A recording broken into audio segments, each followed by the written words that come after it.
Hey, what's up, guys? So, today I want to talk to you guys about a case that I have been following for a while out of LA. Back in September of 2020, this lady named Rebecca Grossman, she was like this socialite, philanthropist, a big deal out in LA, I guess.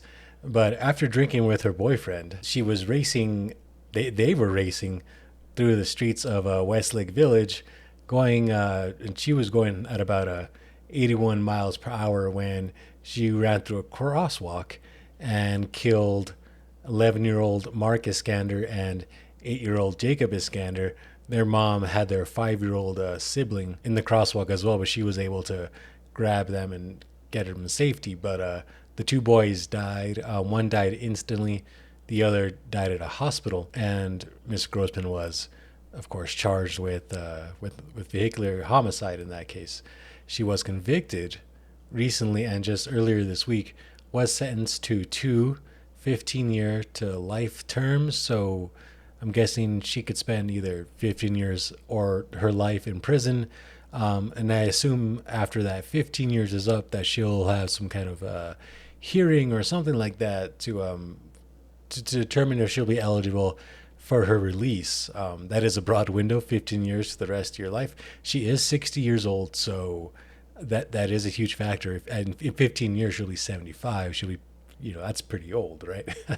So let's say she does 20 years, she'll be 80. So she's going to do a good chunk of the rest of her life in prison either way, I believe. Now, this is an interesting case because the sentences are always controversial. There's one side that wants the maximum penalty, and there's the other side that wants the absolute minimum, right? And then the judge has to, make a decision based on everything that's presented to them.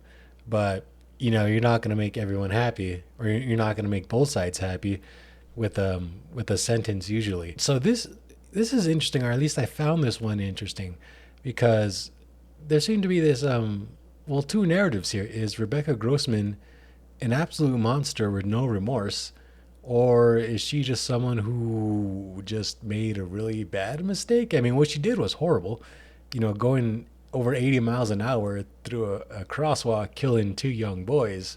I mean, that's awful. That is absolutely awful. She absolutely had no regard for human life.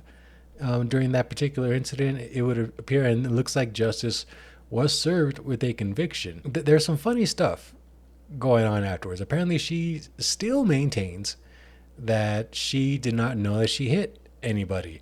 And she traveled, according to reports, she traveled another half a mile after hitting the boys before stopping her car. It even went to the point where she had contacted NASA and SpaceX, Elon Musk company, to see if anything fell from space and onto her car. She was in absolute denial about it. And I think at one point she acknowledged that she was in denial, but still acknowledges that she didn't know she hit anybody. So yeah, is this a person who was in crazy denial about something because of the traumatic nature of what had happened, or is she just kind of faking it? I mean, she has a history of driving recklessly. She was driving recklessly that day for sure. So which one was it? Also, it should be noted that her lawyer said that she donated $25,000 for funeral expenses. That could have been to just kind of save face, because again, she does have an image. She is a socialite, so who knows? But either way, $25,000 funeral expenses. You were the cause of that funeral, but all right, I guess that's generous. Whatever. Yeah, I don't know. What she did was very bad, but I just think there's this interesting narrative here of whether Rebecca Grossman is a monster or not. So yeah, I just kind of want to pose the question to you guys. I haven't really made a video in a while, so it's late. I thought, hey, why not just get on and kind of talk to you guys? But I'll post some stories here in the comments, or I'm sorry, in the episode description.